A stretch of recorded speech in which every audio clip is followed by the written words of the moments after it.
Bonjour, Jolie. Bienvenue au Spiti. J'ouvre ma fenêtre à 7 heures du matin.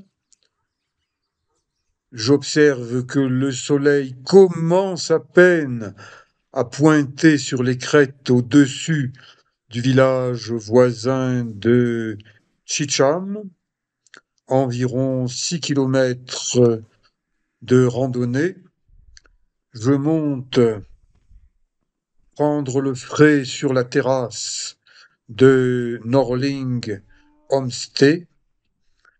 C'est une maison d'hôte qui a exactement 25 ans et qui l'hiver fonctionne encore en se spécialisant dans l'exploration du parc national de Khyber à la recherche du léopard des neiges. Je sors de cette maison encore endormie. Quand il fait froid, les habitants préfèrent faire une grasse matinée parce qu'ensuite leur journée va être bien remplie. Le soleil dort de plus en plus de pentes montagneuses. La neige est tombée il y a une bonne semaine. Elle tient sur les faces nord. Elle a disparu sur les faces sud. Norling Homestay, maison d'hôte, chambre non chauffée, Hey doggy, how are you doggy? et les chiens Oh, thank you. de That's Khyber good. sont mieux And you? éduqués que les chiens de Casa. Hello doggy. Vous Oh voyez, ils doggy. sont sympas, ils Oh, viennent me oh, dire bonjour, oh, oh, ils viennent me léchouiller un oh, peu. Je ne oh, suis pas oh, particulièrement l'ami des chiens, oh, mais je ne oh. suis pas leur ennemi. Par contre, quand ils m'empêchent de dormir en aboyant quasiment toute la nuit, eh bien, les chiens de Casa, je ne les apprécie pas du tout. Mais là, nous sommes à Khyber. Le village est à une altitude moyenne de 4200 mètres. Il y a des maisons plus élevées que d'autres. Et c'est la même chose pour le village de Chicham. Les cartes le placent un petit peu plus haut, mais c'est pareil. Certains diraient kiff kiff bourricot. Et ça, c'est un shorten. On tourne autour dans le sens des aiguilles d'une montre, éventuellement en priant. Et moi, eh bien, je marche tranquillement sur cette route. Jadis, dans mes précédents voyages, cette route s'arrêtait au-dessus du vide, au niveau des gorges, et pour traverser, eh bien, il fallait emprunter une espèce de petite tyrolienne en métal, une cage qui balançait au niveau du vide. Je ne connais pas la hauteur exacte de ces gorges, mais c'est au-dessus de 100 mètres. Donc je vous garantis que c'était un peu une aventure que de traverser par cet équipement rudimentaire. Et bien sûr, les voitures ne passaient pas, les motos ne passaient pas. Chicham était un village comme coupé du monde, éloigné de la civilisation moderne. Mais maintenant, un grand pont a été construit, 120 mètres de long. Le voilà. Je l'emprunte pour la première fois. Je le découvre. Je suis un kiné globe-trekker du Var à l'Himalaya. Ce sera peut-être le titre de mon prochain livre, le troisième livre autobiographique, à raconter mes aventures sportives, montagnardes, himalayennes. Depuis 1987, je porte le titre honorifique de Shivling Docteur. Le Shivling est une montagne réputée Inde, c'est le zizi de Shiva. Et j'ai soigné des pèlerins qui montaient au-dessus des sources du Gange, donc je suis devenu Shivling docteur, et cette année je le suis vraiment. Le Chicham Bridge, ça vaut la peine. Regardez ces gorges avec un torrent qui court. Je m'y suis trempé dans des précédents voyages, lorsque le pont n'existait pas. Et là, traverser ce pont, pour bien des touristes indiens, c'est de la haute aventure qu'il importe de filmer, de photographier. Eh bien, c'est exactement ce que je fais. Je filme, je photographie, je partage avec vous mes impressions visuelles. C'est un pont, un grand pont, 120 mètres de long. Pour des Indiens non entraînés venant des villes, marcher 120 mètres à l'aller plus 120 mètres au retour, ça fait presque un quart de kilomètre, hein. Donc ça rentre dans les annales familiales et ça mérite d'être photographié sous tous les angles. Des drapeaux de prière tibétaines flottent au vent. Et si vous avez envie de vous jeter d'un pont, eh ben, celui-là est pas mal, hein. Bon, jetez-vous d'un pont avec un élastique accroché au pied quand même. Ça vous permettra de remonter. Des câbles d'acier, des poutres de bois sur le pont, un curieux mélange de modernisme, de traditionnalisme. Voilà, j'ai pratiquement terminé de traverser ce pont et j'aperçois un food truck, c'est-à-dire un camion sandwich. Les véhicules passent au ralenti. Il y a des poutres de bois, hein, donc sont pas toutes bien assemblées. C'est encore une voiture qui danse, mais beaucoup de voitures dansent sur les routes himalayennes. Food truck.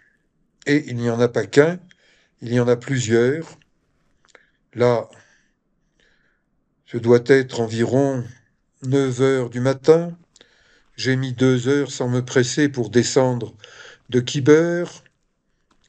Et si je reste sur la route pour monter, j'en ai encore pour 2 heures avant de rejoindre Chicham. Mais peut-être que je vais un peu couper certains lacets. Pour l'instant, personne en vue, à part ce chien qui se dit, mais qui c'est ce marcheur de bonne heure? Allez, je commence à boire la boisson locale. Seabuckthorn, c'est âpre. Mais vraiment, il y a des fois où ça me fait tousser tellement c'est âpre. Mais c'est bourré de vitamine C naturelle. Alors, eh ben voilà, un chien, puis un deuxième chien. Ils me regardent, ils se disent, et si on l'accompagnait, ce gars qui marche, plutôt que de rester au campement sans rien faire? Eh ben oui, c'est ce que ces deux chiens sympathiques ont décidé de faire. Je fais un tour d'horizon panoramique pour m'imprégner de ces montagnes. De bon matin, elles sont fraîches. Mais dès que le soleil arrive, c'est beaucoup mieux. Donc maintenant, ça va bien. Une borne kilométrique, mes bâtons de randonnée, des petits gants en fourrure polaire, et regardez, un 4x4, un chien qui monte à quatre pattes, tandis que moi, à 75 ans, eh ben, j'ai intérêt à utiliser mes bâtons pour faire un peu du 4x4 et pour couper certains lacets de cette route nouvelle. Il fait meilleur, je commence à me dévêtir un peu, mais je ne suis pas encore arrivé. Attention, une bête à cornes. Est-ce que c'est une vache classique ou bien un zoo? Croisement entre une vache et un yak. Ça, c'est une vache classique. Donc l'autre, je pense que c'est un zoo. Et vous voyez des ânes de petite taille. On les reconnaît quand ils parlent. Ian, Ian. Quelquefois, dans des bureaux de casa, j'ai rencontré des Ian qui se prenaient au sérieux. Voilà. Je suis arrivé à Chicham, environ 4250 mètres d'altitude, et c'est le 15e épisode de ma nouvelle playlist Voyager en Inde avec Eric Long. Eh bien, voyager en images, c'est gratuit. Ça peut vous donner des idées, ça peut vous donner envie de visiter le Spiti. Moi, j'espère y retourner, y revenir à la mi-mai jusqu'à la mi-juin pendant un mois pour enseigner des techniques de massage françaises, notamment l'auriculothérapie, qui a été inventée par un médecin lyonnais, le docteur Paul Nogier. J'ai été son élève en 1978 et les oreilles externes permettent de soulager bien des douleurs. Les tracteurs remplacent les yaks d'autrefois. On appelle ça le modernisme. Et je constate que le village de Chicham, en une dizaine d'années, n'a pas beaucoup changé. Il y a toujours des maisons traditionnelles, mais on y rencontre des voitures de toute taille. Ça, c'est complètement nouveau. Parce que jadis, pour atteindre Chicham, il fallait faire un détour tel que seuls quelques 4x4 osaient le faire. Maintenant, je ne dirais pas que tout le monde semble avoir sa voiture, mais il y a quand même pas mal de véhicules à 4 roues. À Chicham, eh ben, on ne jette rien, on récolte du crottin qui va ensuite servir d'engrais écologique. La petite école élémentaire de Chicham, des ruelles en terre, des tas de bois qui servent pendant l'hiver rigoureux, température moyenne, moins 20 degrés. Les maisons en terre battue sont plus chaudes en hiver que les maisons en ciment. Mais vous voyez, une maison nouvelle en ciment, ou plutôt un étage nouveau. Si c'est un étage pour les touristes qui viennent surtout en été, ça va. Mais les locaux, eux, ils préfèrent des murs en terre battue. Ah, un chien qui a l'air sympathique, qui remue la queue, et il vient me voir. Oh, ben voilà, un chien de Kiver qui me léchouille la main. C'est sympathique. Il n'aboie pas comme les chiens de casa. Alors les chiens de casa, quand ils aboient un peu fort, je les engueule en les traitant de con de chien. Eh bien, con de chien est une formule qui marche à casa. Ils s'arrêtent d'aboyer pendant un moment, et puis après ils reprennent. Je ne vais pas passer la nuit à les engueuler, sinon je ne dormirai pas. Regardez ces pentes de terre nue qui semblent avoir été coupées au couteau pour tracer une route, placer des maisons, un petit ravin, un petit ruisseau. On récupère l'eau précieuse. Je continue ma promenade dans ce joli village tranquille de Chicham. Je n'y ai jamais dormi, mais peut-être qu'à l'avenir, je m'offrirai un passage nocturne par Chicham. Des poubelles, le service des poubelles est bien organisé au Spiti. Voilà, je suis arrivé à la fin de la route de Chimcham et je fais demi-tour pour rentrer à Khyber,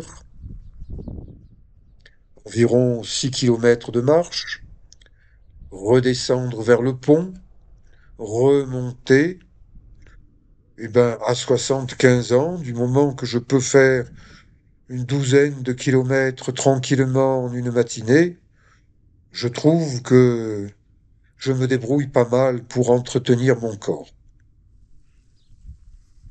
Donc, ma playlist Voyager en Inde avec Éric Long vous propose des vidéos gratuites. N'hésitez pas à vous abonner. Ça vous permet de comprendre, de voir, de voyager en restant chez vous. Et j'espère qu'un jour vous prendrez un billet d'avion et ensuite une voiture et que vous viendrez admirer de plus près le mont Kanamo que j'ai gravi 4 fois. Il me semble que cette voiture qui vrondit n'avance pas d'un centimètre. C'est un moine avec sa robe qui conduit cette petite voiture rose. J'observe, je filme d'un peu plus près, je tourne autour de la voiture. Va-t-il démarrer? Eh bien, tout seul, il n'y arrive pas. Et il n'y a personne en vue pour pousser cette voiture. Sauf moi, 75 ans.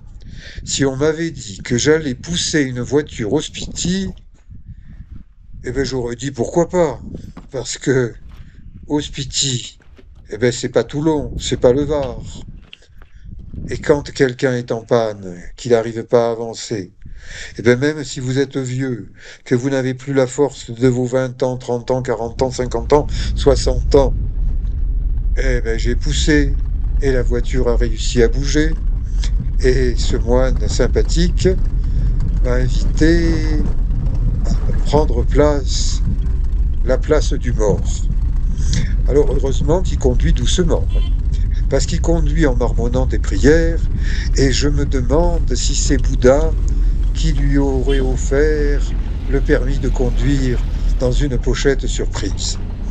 Mais bon, à petite vitesse, sur simplement 2-3 kilomètres, c'est une expérience unique. Ça ne m'était pas encore arrivé. Et donc, il marmonne ses prières, et il passe les vitesses qui grincent. Il s'arrête même parce qu'il y a un bruit vraiment suspect du côté d'une roue.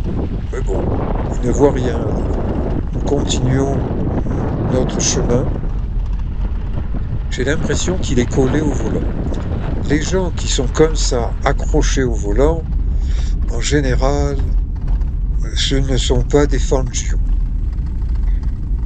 Ça y est, nous passons sous le portail qui indique l'entrée et la sortie du village de Chicham. La voiture danse sur la route parce qu'il y a des trous et des bosses, des nids de poules et même des nids d'autruches himalayennes. Il me dépose à la bifurcation au niveau du pont. Lui s'en va d'un côté et moi, eh bien, il me reste à monter, à remonter tranquillement à mon rythme vers le village de Khyber. Regardez, pente forte, et ensuite verticale. Les gorges, les falaises de Chicham. Et je marche tranquillement, je retrouve le Chorten. Ce matin, plus tôt, j'y suis arrivé au moment où le soleil le dorait. Je pose mon sac, je m'assieds sur un bord de route, sur une borne. J'ai un peu soif. Je suis parti avec une bouteille d'1 litre. Vous voyez, j'en ai déjà sifflé les 3/4. Je vous dis à bientôt. Giulle. Allez, ciao.